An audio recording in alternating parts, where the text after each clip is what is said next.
I'm the one, come on! With Scarlet and Violet around the corner and the Masters 8 tournament leading to some spicy hot anime takes, there's never been a better time for Pokemon material. Hey! Come back here, you walking hand job! It took a lot of elbow grease to acquire that material. I refuse to let it leave hands without... Hey, where did you run off to? Great work, Steve. This should make up for the time he mistakenly overcharged me. Let's see what this is about. Oh. I appreciate your efforts, but I don't really know much about the Pokemon Journeys anime, but I'll work with what I got.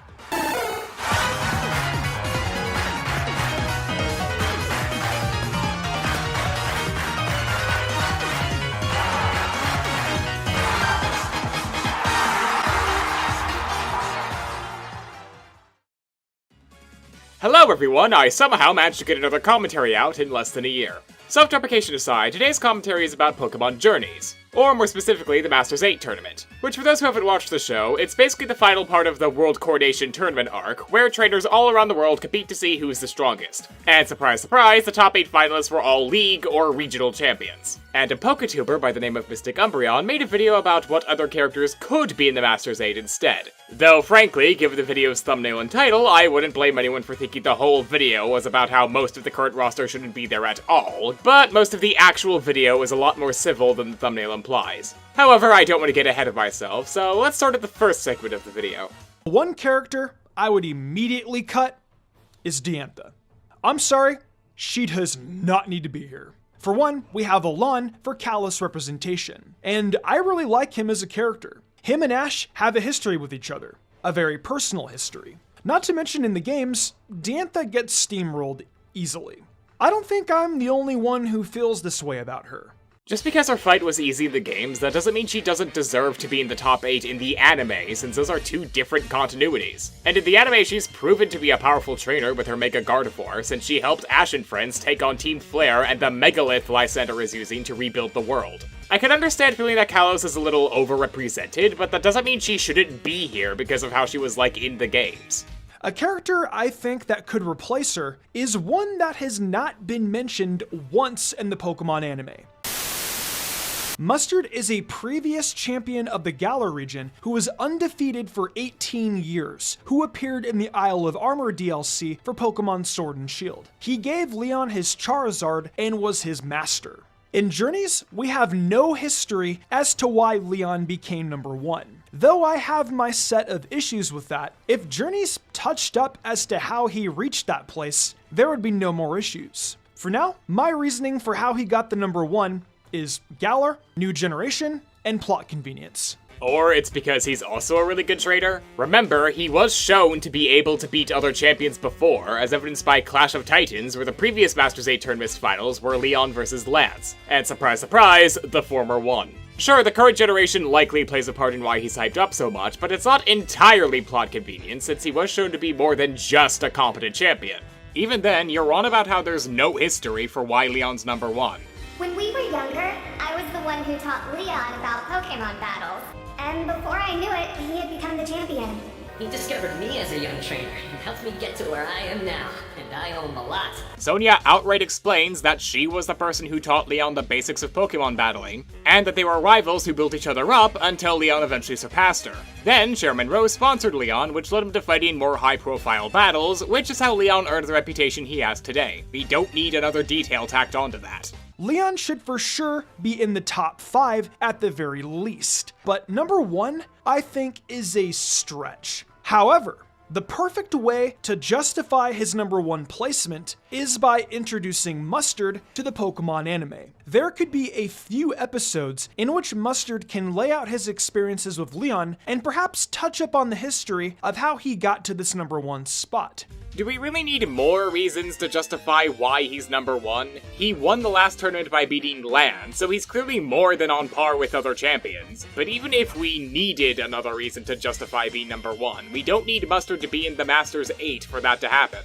He could easily just visit Leon during the tournament and have a conversation with Ash and company about Leon's rise to being the champion he is today. It would be nice to have in the anime, but it doesn't show why he should be in the top 8. Mustard alone could very easily tie up these loose ends, and easily has the potential of being in the top 8. He has the qualifications, obviously, being undefeated for 18 years, he has the experience for it, and not to mention, we could see Urshifu, who is very awesome. Yes, while he does have the qualifications to be in the top 8, there's another problem. He's retired. He lost interest in battling after his partner Pokemon died and preferred teaching people how to battle instead. Granted, the anime could tweak his character or give him a reason to enter, but the anime usually doesn't change pivotal moments of characters' backstories, and unlike Diantha's battle in the games, this actually affects Mustard's character, so it wouldn't make much sense for him to join the tournament. Even though I wasn't a huge fan of the Sword and Shield DLC, Mustard deserves more spotlight because of the way he was executed. He needs an anime appearance, regardless of if he's not in the top 8. Screw Diantha though, Mustard replaces her easily. Okay, but this video is about who should be in the top 8, so spending so much time focusing on how this character could help the anime in general doesn't really help your overall point about why he should be in the top 8 or why he should replace Diantha. Also, to go back to an earlier complaint, wouldn't replacing Diantha with Mustard be creating unnecessary Galar rep? Because you got onto Diantha for being unnecessary due to Alon's inclusion. So why are we advocating for more Galar rep, especially after you complained about Leon's placement being due to Gen 8 and plot convenience? The next character that is replaceable is Iris. I don't deny her skill, but I think that Alder could replace her. Now, before you tell me she defeated Alder, we don't have confirmation of that. For all we know, Alder could have just retired as a champion. Due to his age, that could definitely be a possibility. Then why would he want to enter the tournament then? If he retired being a champion because of his age, then why would he want to continue fighting a lot of people? This makes even less sense than Mustard's hypothetical inclusion, since in the anime we know Alder doesn't take battling very seriously. His early appearances in the show had him losing to Ash due to not giving orders to his Boufflant, and losing control of said Boufflant after it lost its temper. He obviously doesn't have the same drive as Iris, so why would he want to be here? In no way do I think Iris doesn't deserve her spot. Your thumbnail says otherwise. I just think because she already has had her character arc in Journeys, I think a more underutilized character deserves that. I will admit, Iris has grown on me over the past year, but I've learned to appreciate Alder more and what he could do for the anime series as a whole. He's an old, experienced champion that could add a lot into the mix. I think he would be better for Univin representation because he is the original Univin champion, and he has a lot of knowledge to offer. Honestly, what did Alder do in Best Wishes toward him being in the tournament? Even if we ignore the incident with Ash, his biggest highlights were stopping a rampaging Gigalith in a one-off episode and beating Trip Superior with his Bouffalot. And while the former may sound impressive, that was it. He didn't even help during the Meloetta or Team Plasma arcs, which were the main points of conflict during that season. While champions like Lance, Stephen, and even Diantha were shown to help out during world-ending calamities. Speaking of Diantha though, the point about being the original champion could also apply to Diantha, but for some reason they're ignored in her case because of X and Y's game balance and not her actual character. Also, to add in some points a friend of mine made while checking the script, barely any idea is given for what knowledge is. Even in Journeys, Leon gives Ash input on what being the strongest is like, and episodes prior touch on Ash being the Alola champion, so I'm not quite sure what Alder could bring to the table. It's not like this wasn't foreshadowed either, by the way. In Iris' first return in the series, Ash says he'll wait for Iris to make it further in. A character already being used doesn't mean they can't be used in a different manner, and if Iris does make it to the Masters 8 and somehow beat Cynthia, and Iris and Ash get to battle again, that seems like it would have a lot more impact than Ash being a champion he had like 2 experiences with. Not to mention, I also just want to see him go all out in a battle, no holds bars, because I think he's extremely underrated as a trainer, especially with having such a diverse team. Imagine him pulling out that Volcarona. I'm getting excited just thinking about it. So, funny thing about this statement, Mr. Umbreon praises Alder for having such a diverse team, despite having a lot of overlap between their secondary types, but when we look at Diantha's team, you can see that it has a lot more type diversity than Alder's. Though yet again, we're ignoring another positive aspect Diantha has, only to use it as a reason for why Alder should be here instead. Thirdly, we have Steven. Now before you Hoenn fans scream at me, hear me out for a second. No, you don't get to put Steven's face on the thumbnail with a giant X over it with the tagline, "They shouldn't be here," and then get uppity when fans assume you want the character gone. Steven 100% deserves to be there. He is the original Hoenn champion. Did we really have to go for the misleading clickbait here? You could have just called this video My Picks for the Master's 8, and the only take people will get annoyed at is Diantha, because she's the only one you said should get the axe. Every other character is phrased more as, oh, it'd be cool if this character got in, which at worst is disagreeable, but not something people would get legitimately mad over. But when you make the title and thumbnail imply these people didn't deserve to be here at all, when you clearly don't think that's the case for most of these characters, that's going to get people mad if for no other reason than the blatant clickbait. Lance technically represents both Johto and Kanto, but I still feel the need to bring to fruition some kind of Johto representation without it being a recurring character between both regions. There is one character, though, that has never been touched on before, that could very easily represent Johto, and that individual is Karen. What do you have against old people retiring? Now, yes, Karen has an Umbreon, and she uses dark types. There is a bit of bias here, but I feel she is the best contender to represent Johto, especially being the last Elite Four member. We don't see how strong she is, because she's had no screen time. And why would this make her a good pick for the Masters 8? Wasn't the point of this from a narrative standpoint to bring the champions of every generation of the Pokemon anime together for a big tournament? Why would they go with the character who never appeared in the anime and expect the audience to just go along with it? I could see her appearing in a lower rank during the tournament, like how Drasna and Flint did, but at most, Karen would likely just be there to fight Ash in a flashy battle, since, like with Drasna, she had no history in the anime up until that point.